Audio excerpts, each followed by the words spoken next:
अस्सलाम वालेकुम dear friends, कैसे हैं आप सब। उम्मीद है आप सब खैरियत से होंगे। मैं भी अल्हम्दुलिल्लाह ठीक ठाक हूँ। और ये सुबह का टाइम है, महर के लिए लंच बन रहा है और साथ में नाश्ता बना रही हूँ। मैं गोभी के पराठे बनाए थे, बहुत ही मज़ेदार किस्म के बन गए थे। और चाय वाय और पोटली स्टाइल में मैंने पराठे बनाए थे। और आज तो मैंने ऐसा किया कि सुबह सुबह 6:30 बजे मैंने वॉशिंग मशीन भी साथ लगा ली थी। और मतलब मैं 5:25 पर उठती हूँ, नमाज़ कुरान शरीफ तस्बीहात वगैरह पढ़ के नाश्ता बनाकर बस फिर मैं खुद तैयार हो जाती है। और बस ये है कि उसको नाश्ता कराना बहुत बड़ा महाज होता है, क्योंकि वो खाने पीने की बहुत शौर है। तो उसके साथ कुश्ती धींगा मुश्ती करके उसको हम नाश्ता खिलाते हैं या खाना वाना खिलाते हैं। बिल्कुल खाना नहीं खाती है, यकीन माने इतनी कमज़ोर हो गई है। तो काफ़ी सर्दी भी थी, लेकिन सुबह सुबह ही मैंने कपड़ों की मशीन भी साथ लगा दी थी। मैंने कहा चलो कपड़े भी धुल जाएं। और आजकल ना मैं 6:30 बजे ही मशीन लगा देती हूँ। मैं कहती हूँ कि जिस काम ख़त्म हो जाए ना, तो क्योंकि मसला ये है ना कि फिर कपड़े सूखते ही नहीं हैं। तो सुबह से धोकर टांगे हो ना तो रस्सी पर, तो ये है कि धूप हल्की हल्की आती है, तो 11:30 12 बजे तक वो इस काबिल होते हैं कि आप उनको प्रेस कर लें। और मेरा तो ये है कि मैं हफ़्ते के 7 दिन ही कपड़े धोती हूँ। कोई दिन भी मेरा जो है तो वो मिस नहीं होता। बस थोड़े थोड़े होते हैं, थोड़े तो यकीन माने नहीं होते, लेकिन अगर किसी दिन थोड़े भी हों तो मैं धो लेती हूँ कि फिर अगले दिन डबल ना हो जाएं। तो गोभी का पराठा जो था, गोभी कीमा मैं जब भी बनाऊँ पराठा ज़रूर बनाती हूँ। वो बहुत ही मज़े का क्रिस्पी बनता है, आप भी ज़रूर बनाया कीजिए। और हमारे घर सादी गोभी या आलू गोभी इस तरह की कोई चीज़ नहीं बनती, गोभी कीमा ही बनता है। कभी कभार हम सादा गोभी भी बना लेते हैं। और बस मैंने कहा चलो जी ये सुबह सुबह ही पराठे वराठे बना लेती हूँ, लोगों को खिला देती हूँ। और साथ में मैं सुबह के टाइम काफ़ी काम जो है ना समेट लेती होती हूँ, क्योंकि सुबह के टाइम में ना आपको पता है बरकत बहुत होती है। फिर बाद में वो मज़ा नहीं रहता, मतलब आप अगर लेट काम शुरू करें ना तो फिर आपका काम ख़त्म नहीं होता। और ये ऑटोमेटिक मशीन भी मैंने चला दी थी, इसमें मैंने वो बेडशीट्स डाल दी थी। और मैनुअल वाले में मतलब दूसरे कपड़े डाल दिए थे, क्योंकि ये है ना कि ऑटोमेटिक मशीन तो आप तब भी चलाएंगे कि जब ऐसा हो कि एक तरह के कपड़े हों। अच्छा, मैंने 10 कम 8 बजे तक ना कपड़े भी धो लिए थे, और किचन भी धो लिया था, बर्तन भी नाश्ते के धो लिए थे, सारा घर भी बाहर से धो लिया था, वैक्यूम भी लगा लिया था। तो ये जुम्मे का दिन था जब इमरान ख़ान पर वो हमला हुआ था ना, तो मेरी बेटी चली गई थी स्कूल, लेकिन कॉल आई कि स्कूल बंद है। तो बस ये लोग जा रहे थे 10 कम 8 बजे उसको लेने के लिए स्कूल से। तो मैं भी फिर भागी हूँ, मैंने कहा चलो मुझे भी ले जाएं, ऐसे भी मेरे काम तो ख़त्म है, बस सिर्फ कपड़े प्रेस करने हैं जो कि अभी गीले हैं, और सिर्फ खाना बनाना है। बस बेटी को पिक किया, फिर हमने हलवा पूड़ी ख़रीदी और काफ़ी चीज़ें ख़रीदी। और महर की भी मौज हो गई थी क्योंकि उसकी आपको पता ना, छुट्टी मिल जाए ना एक्सपेक्टेड, तो बच्चे कितने खुश हो जाते हैं।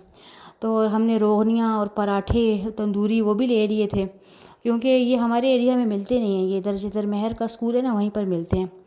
तो बस हमने कचालू कलूल और छोले और हलवा पूड़ी और मलाई रोगनियाँ पराठे सब कुछ ख़रीद लिए थे। और बस बड़ी स्पीड में हम अब फिर वापस जा रहे थे घर की तरफ। और ये अनएक्सपेक्टेड ही छुट्टी इन्होंने दे दी थी स्कूल वालों ने, वरना मैं उठाती ही नहीं उसको, सोई रहती बेचारी। तो सारा किस्सा भी हमने किया।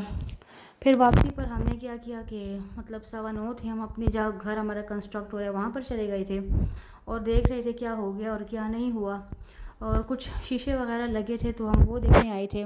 किचन में कुछ शीशे लगने थे और दरवाज़े पर शीशा लगना था, तो वो हम देख रहे थे। और मेरे हस्बैंड जो है तो वो उनको इंस्ट्रक्शंस भी दे रहे थे कि ऐसा करो।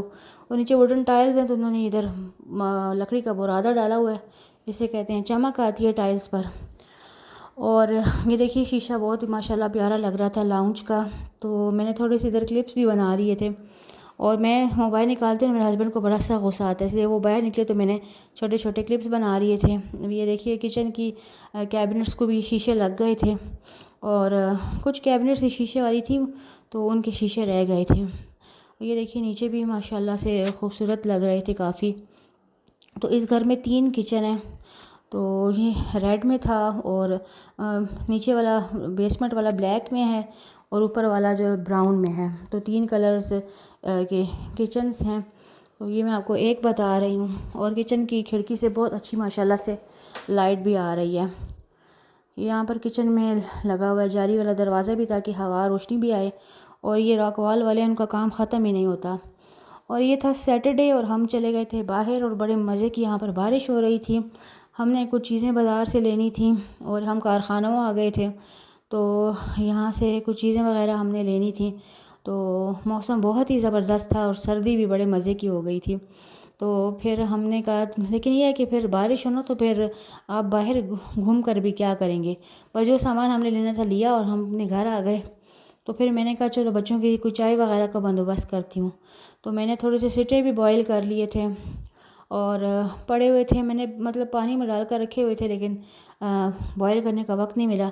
फिर मैंने बड़े मज़े की इलायची डालकर सेवइयाँ भी बना ली थी और साथ में मैंने कबाब भी बना लिए थे।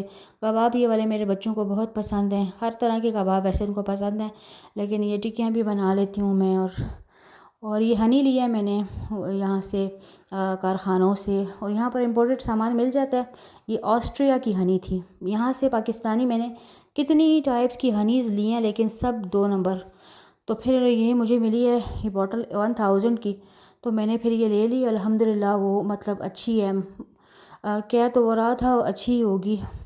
तो ये सेवइयाँ भी मैंने बना ली, बाहर बारिश हो रही थी और साथ में कबाब बन रहे थे और चाय भी बन गई थी। बहुत ही मज़ेदार मौसम था। और सर्दियों में ये मुसीबत है कि इंसान का खाने पीने पर भी ज़्यादा ही दिल चाहता है और कुछ स्पेशल स्पेशल खाने पर ही चाहता है, और जो खाना वाना पका होता है वो साइड पर रह जाता है और फिर हम नए नए किस्से कहानियाँ शुरू कर देते हैं और बर्तन भी ज़्यादा गंदे होते हैं। लेकिन चलें फिर, लेकिन सर्दी में काम करने का इतना इतना बर्डन भी इंसान पर नहीं होता, ज़रा मज़ा ही आता है।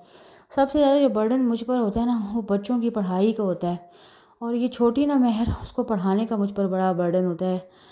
और ये देखें मैं जूतों की सफाई कर रही थी, गर्मी के जूते मैंने कहा संभालूं और सर्दी के शूज़ वगैरह मैं निकालूं। यहाँ पर उधर तो मेरे पास पूरी अलमारी थी और यहाँ पर मसला था कि यहाँ पर मैं कहाँ रखूँ।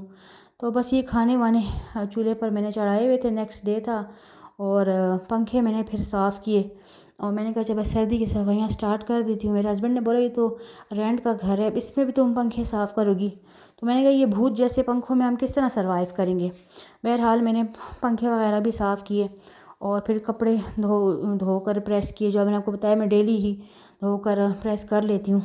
फिर मैंने वॉशरूम्स 3 वॉशरूम्स अच्छी तरह चमका कर धोए, उसके साथ हारपिक के साथ। और फिर फर्शों पर मैं स्वीप डाल देती हूँ लोटे में डाल कर ना, पानी में डिज़ोल्व करके। तो देखें खूब अच्छी तरह मैंने सफाई सारी की, खूब अपने आप को मैंने थकाया। ड्रेसिंग टेबल्स और हर चीज़ जो है ना, और डस्टिंग की तो इतनी प्रॉब्लम होती है ना, हर वक्त डस्ट आती है। बंदा कहता है कि बस डस्ट का कोई क्या करे, इस मुल्क की डस्ट का हम कुछ भी नहीं कर सकते। और मेरी बेटी ने इतना ड्रेसिंग टेबल पर सामान रखा होता है ना, उसको इतना कोई शौक़ है ना कि उन चीज़ों को साफ़ करते करते भी जान निकल जाती है बंदे की। अब देखिए मैंने आपको बोला ना मेरे बच्चों को हर किस्म के कबाब बहुत पसंद हैं, इनको हर वक्त कबाब दें तो ये खाते हैं, और मुझे इतनी नफ़रत है ना, मैं कबाब मुँह में भी नहीं डालती। और ये मैंने हड्डा निकाला है अपनी बिल्ली के लिए, जो कहीं से अल्लाह का इनाम बनकर हमारे घर में आ गई है। तो ये गोश्त खाती है, दूध पीती है, इसको बड़ा पसंद है। तो यही था मेरा आज का व्लॉग। पसंद आए तो लाइक कर दीजिएगा, चैनल को सब्सक्राइब कर दीजिएगा। इंशाल्लाह अगली वीडियो में फिर आपके साथ हाज़िर होंगी। तब तक के लिए अल्लाह हाफ़िज़।